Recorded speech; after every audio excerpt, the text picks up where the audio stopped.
दोस्तों, एक 25-26 साल की बहुत ही खूबसूरत और सादगी भरी लड़की मुजफ्फरपुर जंक्शन पर बैठी थी।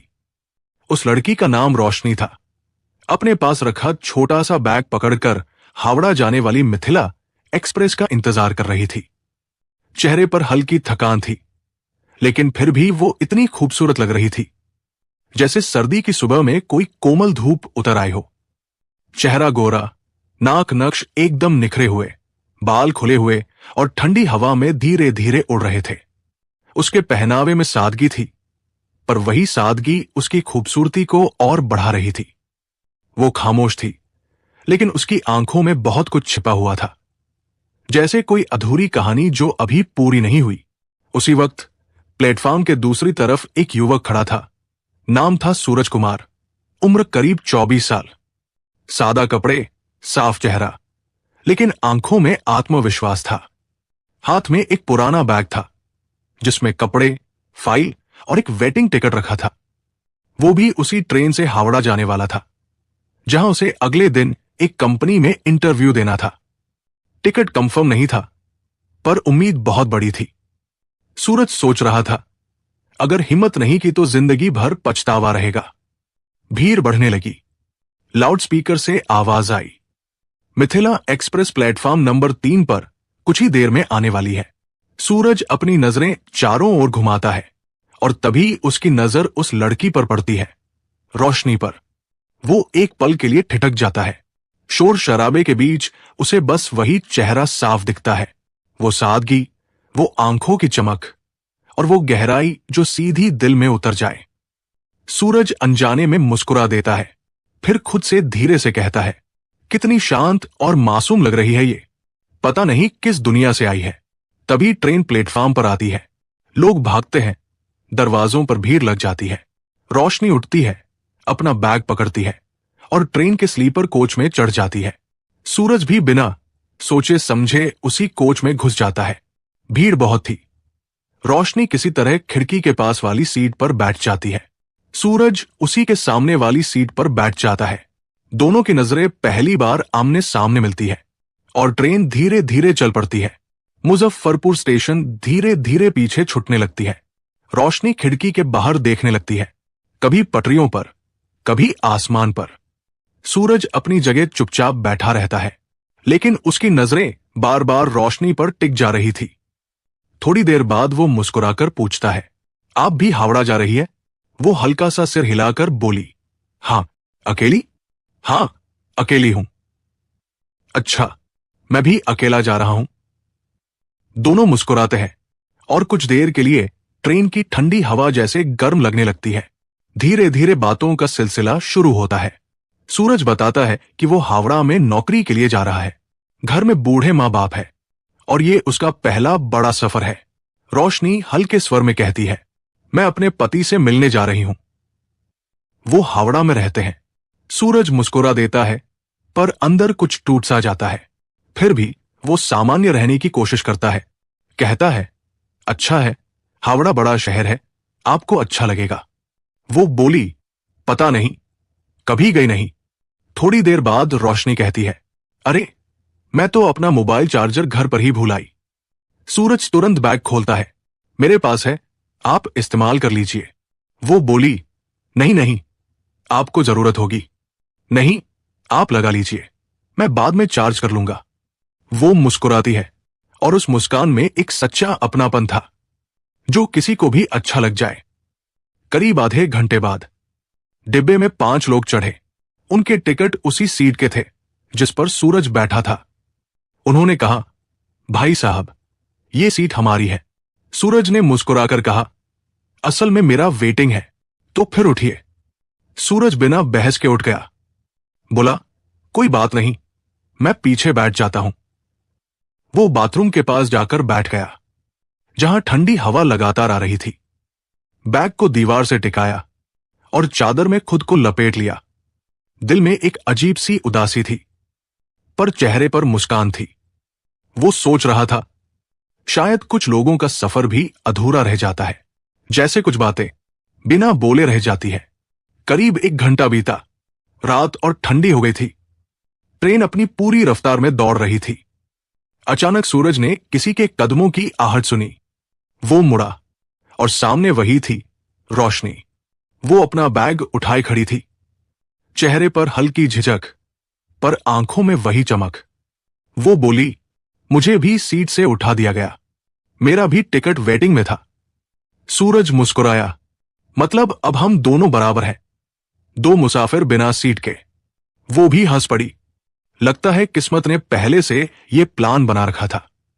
सूरज ने पन्नी बिछाई और बोला, आइए यहां बैठ जाइए, हवा कम लगेगी। वो झिझकी, फिर बैठ गई। सर्दी बहुत थी। सूरज ने अपना कंबल आगे बढ़ाया। लीजिए, ओढ़ लीजिए। वो बोली, आपको ठंड लग जाएगी। सूरज मुस्कुराया, तो आधा आधा ओढ़ लेते हैं। दोनों के कंधों पर अब एक ही कंबल था।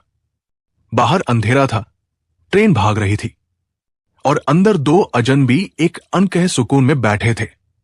कभी उनकी नजरें मिलती, कभी खिड़की से आती हवा उनके चेहरों को छू जाती, और सूरज सोच रहा था, शायद किस्मत मुझे कुछ दिखाने वाली है, शायद ये सफर कुछ अलग होने वाला है। सूरज के दिल में ये ख्याल बार बार गूंज रहा था। ट्रेन की खिड़की से आती ठंडी हवा अब उसे सर्द नहीं कर रही थी, क्योंकि उसके पास बैठी वो लड़की, रोशनी, उसकी ठिठुरती आत्मा में एक गर्माहट भर रही थी।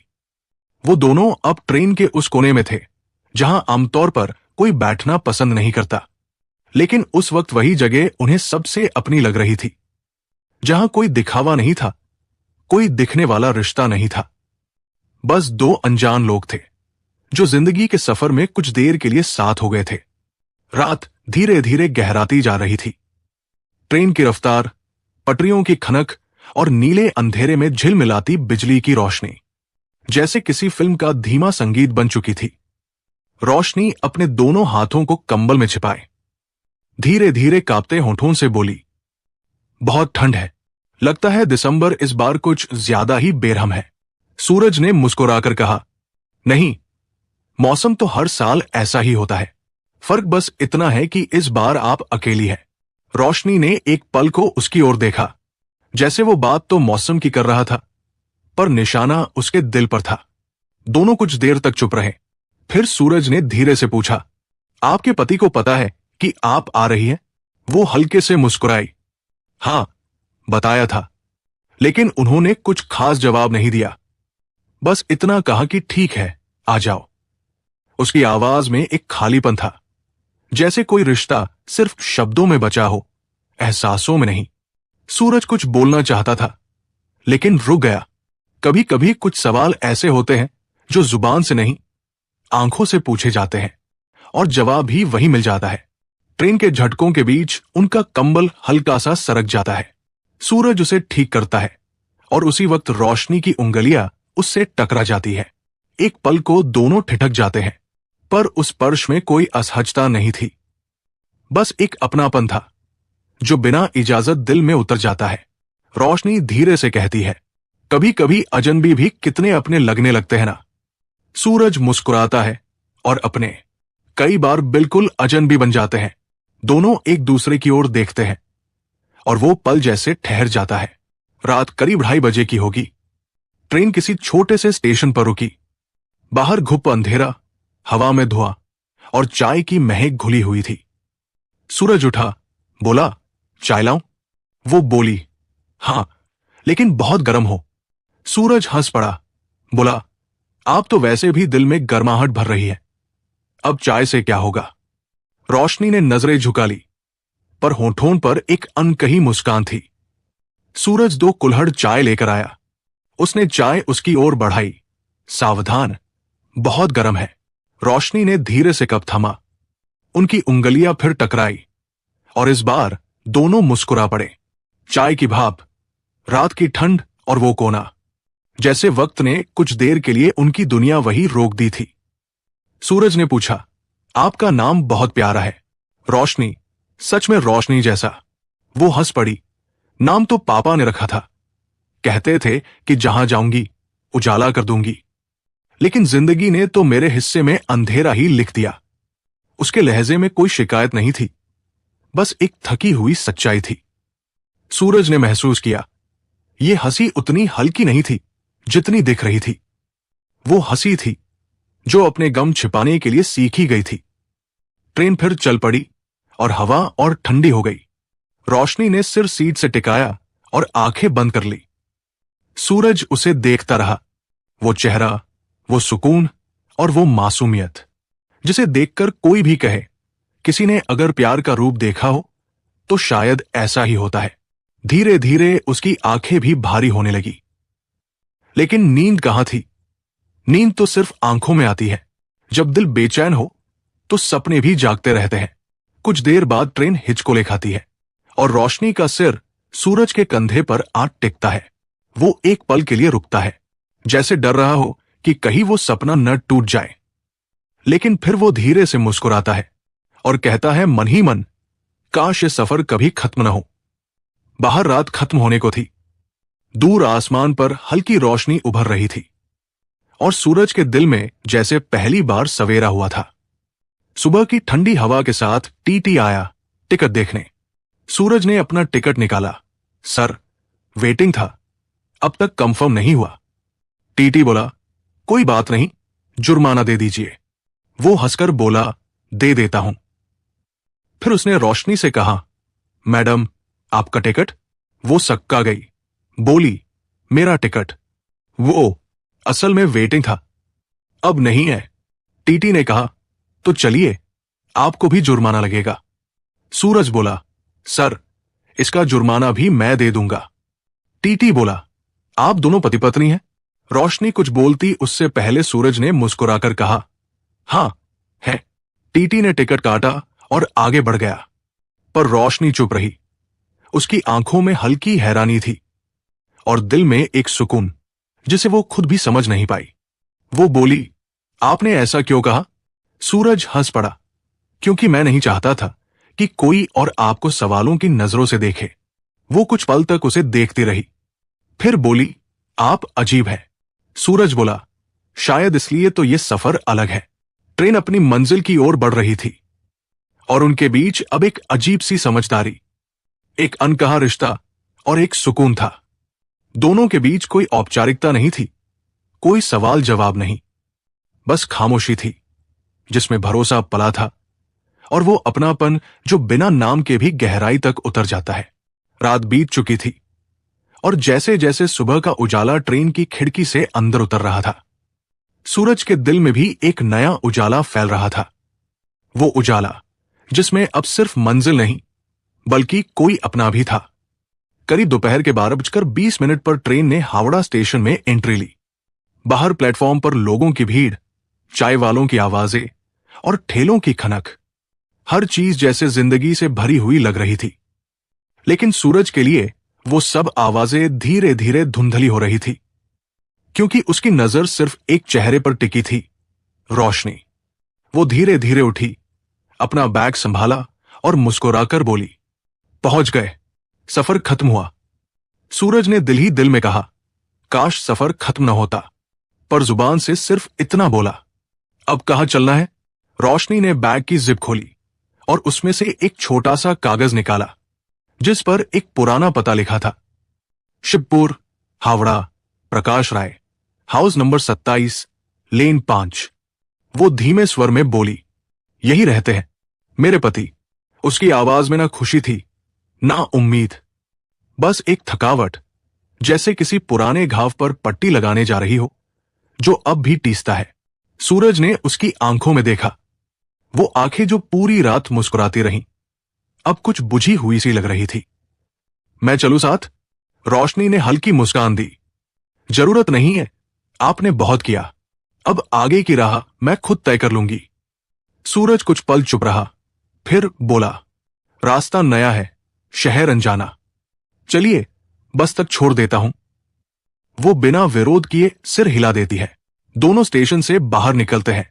भीड़ भरी सड़कों पर टैक्सियां, ट्राम की घंटियां और भागते लोग, पर सूरज और रोशनी की चाल धीमी थी, जैसे दोनों के कदम किसी बोझ को ढो रहे हों। वो दोनों एक पीली टैक्सी में बैठते हैं। रास्ते भर कोई कुछ नहीं बोलता, सिर्फ इंजन की गुनगुनाहट और खिड़की से आती हवा जो उनके चेहरों पर कुछ अधूरे जज्बात छोड़ जाती है। करीब 40 मिनट बाद टैक्सी एक पुराने भीड़ भाड़ वाले मोहल्ले में रुकती है। संकरी गलियां, दीवारों पर पुरानी पेंटिंग्स और दरवाजों पर टंगे कपड़े। रोशनी ने कहा, यही होगा, यही पता है। सूरज ने उतरकर किराया दिया और बोला, मैं यही पास खड़ा रहूंगा, अगर जरूरत पड़े तो आवाज दे देना। वो बोली, आप बहुत अच्छे हैं सूरज, लेकिन अब जो होना है वो मुझे अकेले झेलना होगा। वो मुस्कुराई, पर उसकी मुस्कान में डर साफ झलक रहा था। वो धीरे धीरे उस नीले दरवाजे के पास पहुंचती है जहां दरवाजे पर लिखा था, प्रकाश राय एंड फैमिली। वो दस्तक देती है। अंदर से एक महिला की आवाज आती है। कौन है? रोशनी धीरे से कहती है, मैं रोशनी, बिहार से आई हूं प्रकाश जी से मिलने। दरवाजा खुलता है। एक महाराष्ट्रियन महिला साड़ी में, माथे पर बड़ी बिंदी लगाए, सामने खड़ी थी। वो थोड़ी हैरान होकर बोली, प्रकाश? कौन प्रकाश? रोशनी ने कांपती आवाज में कहा, आपके पति। मेरे पति? वो औरत ठहाका लगाकर हंसती है। क्या बकवास कर रही हो तुम? ये मेरे पति है। 7 साल से शादी हुई है मेरी, 2 बच्चे हैं हमारे। तुम कौन हो? रोशनी के चेहरे का रंग उड़ गया।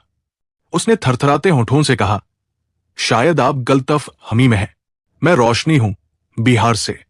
2 साल पहले प्रकाश से मेरी शादी हुई थी और वो फिर मुंबई चले गए थे, वापस नहीं आए। वो औरत गुस्से से चीखी, तुम झूठ बोल रही हो। मेरे पति रोज यही काम पर जाते हैं। तभी अंदर से एक पुरुष आवाज आई, क्या हुआ अंजलि, कौन है? और दरवाजे से वही आदमी बाहर आया, प्रकाश। रोशनी उसे देखते ही सन्न रह गई। हाथ से बैग छूट गया और आंखों से आंसू निकल पड़े। वो बोली, आपने ऐसा क्यों किया? आपने मुझसे शादी क्यों की जब पहले से शादीशुदा थे? प्रकाश कुछ पल उसे घूरता रहा, फिर बोला, मुझे नहीं पता तुम कौन हो, क्या बक रही हो? हटो यहां से। रोशनी चिल्लाई, झूठ बोल रहे हो। तुम ही तो आए थे मेरे गांव में, मेरे मां बाप के सामने 7 फेरे लिए थे। वो आदमी गुस्से से बोला, पागल औरत, झूठ मत फैलाओ। अब तक आसपास के लोग इकट्ठा हो गए थे। अंजलि, उसकी असली पत्नी, आगे बढ़ी और बोली, जा यहां से, वरना पुलिस बुलाऊंगी। रोशनी का शरीर कांपने लगा, आंखों से आंसू झरझर गिरने लगे। वो लड़खड़ाती हुई पीछे हटी और तभी सूरज दौड़ता हुआ आया। उसने रोशनी को संभाला, कहा, चलो यहां से चलो। वो उसे पकड़कर वहां से दूर ले गया और भीड़ में खोते हुए दोनों वापस गली के मोड़ तक पहुंचे। रोशनी के कदम अब साथ नहीं दे रहे थे। वो रोते हुए बोली, सूरज, सब खत्म हो गया। उसने मुझे ठुकरा दिया, मैं किसी की नहीं रही। सूरज ने उसे देखा। वो लड़की जो कल तक मुस्कुरा रही थी, आज टूटी हुई थी। उसने धीरे से कहा, रोशनी, जिंदगी किसी एक आदमी से नहीं रुकती। जिसने तुम्हें ठुकराया उसने खुद को खो दिया है। तुम अभी उतनी ही खूबसूरत हो, उतनी ही सच्ची। रोशनी फूट फूट कर रोने लगी। अब कहाँ जाऊं मैं? ससुराल ने निकाल दिया, मायके वाले ताने देते हैं। और वो जिसने वादा किया था उसने पहचान तक नहीं दी। सूरज ने उसका सिर अपने कंधे पर रख दिया। चलो पहले मेरे कमरे पर चलो, थोड़ा आराम करो, फिर सोचेंगे क्या करना है। वो बिना बोले सिर हिला देती है। दोनों फिर एक सस्ती टैक्सी में बैठते हैं। सूरज के छोटे से कमरे में, जो हावड़ा के पास एक किराए के मकान में था। वो खिड़की के पास जाकर बैठ जाती है और बाहर आसमान की ओर देखती रहती है। उसकी आंखों में आंसू सूख चुके थे, लेकिन चेहरा अब भी बुझा हुआ था। सूरज उसके पास बैठा, चाय बनाई और धीरे से बोला, थोड़ा पी लीजिए, मन हल्का होगा। वो बोली, अब कुछ अच्छा नहीं लगेगा सूरज, दिल जैसे पत्थर हो गया है। कमरे में कुछ देर सन्नाटा रहा। फिर सूरज बोला, रोशनी, मैं नहीं जानता कि किस्मत ने तुम्हारे साथ ऐसा क्यों किया, लेकिन इतना जरूर जानता हूं कि जिसने तुम्हें ठुकराया उसने इंसानियत ठुकराई है। तुम किसी की बीवी बनकर नहीं, किसी की इज्जत बनकर रह सकती हो। तुम्हें टूटना नहीं है। रोशनी ने उसकी आंखों में देखा और पहली बार उसमें उसे सिर्फ एक हमदर्द नहीं, बल्कि एक सच्चा साथी दिखा, जो उसके जख्मों को शब्दों से नहीं, खामोशी से भर रहा था। रात गहराती गई। वो दोनों चुपचाप बैठे रहे। सिर्फ खिड़की से आती गंगा की हवा उनके बीच बह रही थी। रोशनी बोली, सूरज, अगर तुम न होते तो शायद मैं खुद को खत्म कर देती। सूरज ने हल्के स्वर में कहा, शायद इसलिए ही भगवान ने हमें एक ही डिब्बे में बिठाया था, क्योंकि हर टूटी हुई रोशनी को एक सूरज की जरूरत होती है। और उस रात पहली बार रोशनी के चेहरे पर सुकून उतरा। वो सुकून जो तब आता है जब कोई तुम्हारे जख्म को समझता है, बिना सवाल पूछे। सूरज ने मन ही मन सोचा, अगर किस्मत ने साथ दिया तो मैं इस रोशनी को फिर से चमकाऊंगा। ये सोचकर सूरज रात भर जागता रहा। वो खिड़की के पास बैठा था और सामने बैठी रोशनी नींद में खोई थी। चेहरे पर सुकून था, लेकिन आंखों के कोनों में अब भी सूखे आंसू की लकीरें थी। उसने मन ही मन कहा, भगवान, इस लड़की ने बहुत रोया है, अब इसे हंसाने की जिम्मेदारी मेरी है। सुबह की हल्की किरणें कमरे में दाखिल हुई। रोशनी ने आंखें खोली। उसने पहली बार इस कमरे को ध्यान से देखा। एक छोटा सा टेबल, एक अलमारी, कुछ किताबें और कोने में सूरज की पुरानी साइकिल। सब कुछ सादा था, लेकिन उस सादगी में एक अपनापन था। वो मुस्कुराई, बहुत हल्की पर सच्ची मुस्कान। सूरज ने कहा, आपका चेहरा जब मुस्कुराता है ना, तो कमरे की दीवारें तक उजली लगने लगती है। रोशनी ने कहा, मुस्कुराना भूल गई थी, लेकिन शायद अब धीरे धीरे याद आने लगा है। दोनों ने साथ बैठकर नाश्ता किया और सूरज बोला, आज मैं ऑफिस नहीं जाऊंगा, आपको शहर दिखाऊंगा। वो बोली, क्यों, मैं बोझ बन गई हूं क्या? सूरज ने मुस्कुराकर कहा, नहीं, आप बोझ नहीं, अब मेरी जिम्मेदारी है। रोशनी ने उसकी तरफ देखा। पहली बार किसी ने उसे इस तरह जिम्मेदारी कहा था, न कि समस्या, बोझ या गलती। वो दोनों गंगा घाट की ओर गए। वहां बैठकर रोशनी ने पानी को देखा। लहरें जैसे उसकी अपनी जिंदगी का आईना थी, कभी शांत, कभी उफनती, कभी बहती हुई बिना किसी दिशा के। उसने धीरे से कहा, सूरज, अगर इंसान को एक बार सब कुछ खो देना पड़े तो शायद वो समझ पाता है कि असली खुशी क्या होती है। सूरज ने उसकी ओर देखा। खुशी खोए हुए को ढूंढने में नहीं, बल्कि बचे हुए को अपनाने में होती है। वो उसकी बात सुनकर हल्के से मुस्कुराई। दिन बीतते गए। रोशनी ने धीरे धीरे खुद को संभालना शुरू किया। सूरज ने उसके लिए एक छोटा सा काम ढूंढा, एक स्कूल में पार्ट टाइम टीचर की नौकरी। पहले दिन जब वो वहां गई तो बच्चे उसके चारों तरफ खिराए। किसी ने उसका दुपट्टा पकड़ लिया, किसी ने पूछा, मैम, आपका नाम क्या है? वो हंस पड़ी, मेरा नाम रोशनी है। और सच में उस दिन जैसे वो क्लासरूम रोशन हो गया था। अब हर सुबह सूरज उसे छोड़ने जाता और शाम को लेने आता। कई बार रास्ते में दोनों चाय पीते, कभी बस खामोश चलते रहते। लेकिन वो खामोशी अब बोझ नहीं, सुकून बन गई थी। रोशनी अब फिर से जीने लगी थी। उसकी आंखों में फिर से वो चमक लौट आई थी जो पहली बार सूरज ने ट्रेन में देखी थी। एक दिन शाम को जब दोनों घाट पर बैठे थे, सूरज ने पूछा, रोशनी, अगर जिंदगी तुम्हें फिर से शुरू करने का मौका दे तो क्या तुम फिर किसी पर भरोसा करोगी? वो बोली, भरोसा करने से डर लगता है, पर अगर वो भरोसा सूरज जैसा हो तो शायद मैं फिर से हां कह दूं। सूरज कुछ नहीं बोला, बस गंगा के बहते पानी को देखता रहा और मन ही मन सोचा, काश ये हां मेरे लिए हो। दिन महीनों में बदल गए। अब रोशनी सिर्फ नाम नहीं, वाकई किसी की जिंदगी की रोशनी बन गई थी। सूरज को नौकरी मिल गई थी और दोनों एक ही छत के नीचे ऐसे रहते थे जैसे दो अधूरी कहानियां जिन्होंने मिलकर एक नई किताब लिख दी हो। कभी वो दोनों खाना बनाते, कभी फिल्म देखते, कभी बारिश में छत पर बैठकर चाय पीते। हर छोटी बात अब जिंदगी की वजह बन गई थी। एक दिन रोशनी ने पूछा, सूरज, अगर मैं तुम्हारी जिंदगी से चली जाऊं तो? सूरज मुस्कुराया, फिर मेरे नाम का मतलब खत्म हो जाएगा। वो बोली, क्यों? क्योंकि सूरज के बिना रोशनी नहीं होती और रोशनी के बिना सूरज भी अधूरा होता है। रोशनी की आंखें नम हो गई। वो उठी और धीरे से बोली, फिर क्यों ना आज मैं अपनी अधूरी जिंदगी को पूरा कर दूं। और उसने उसकी ओर सिंदूर की डिब्बी बढ़ा दी। जो कभी उसकी टूटी हुई शादी की याद थी, पर अब एक नई शुरुआत का प्रतीक बन गई थी। सूरज ने हाथ कांपते हुए वो सिंदूर उठाया और बहुत धीरे से उसकी मांग में भर दिया। वो पल जैसे वक्त की दीवार पर ठहर गया। ना कोई गवाह, ना कोई शोर, बस दो टूटे हुए इंसान जिन्होंने एक दूसरे में अपनी अधूरी जिंदगी का हिस्सा पा लिया था। रोशनी रो रही थी, पर अब उसके आंसू दुख के नहीं, राहत के थे। उसने सिर झुकाया और बोली, अब मैं सिर्फ किसी की बीवी नहीं, किसी की रोशनी बनकर जीना चाहती हूं। सूरज ने उसका चेहरा ऊपर उठाया, और मैं चाहता हूं कि अब कभी तुम्हारी आंखों में आंसू ना आए, क्योंकि अब हर आंसू मेरा होगा। दोनों हंसते हैं, और गंगा के पार फैलते सूरज की किरणों के बीच वो एक नई सुबह को देखते हैं, जहां अतीत की परछाइयां पीछे छूट चुकी थी और भविष्य की धूप उनके सामने थी। कुछ महीने बाद दोनों ने रजिस्ट्रेशन कोर्ट में शादी कर ली। कोई बारात नहीं, कोई दिखावा नहीं, बस दो दिल, दो सिग्नेचर और एक वादा कि अब कोई रोएगा नहीं।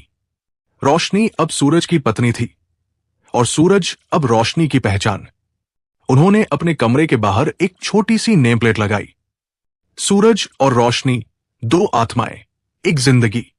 अब जब भी सूरज ऑफिस से लौटता, रोशनी खिड़की के पास खड़ी मुस्कुराती है और वो दरवाजा खोलते ही कहता है, देखो, शाम की धूप फिर तुम्हारे चेहरे पर ठहर गई है।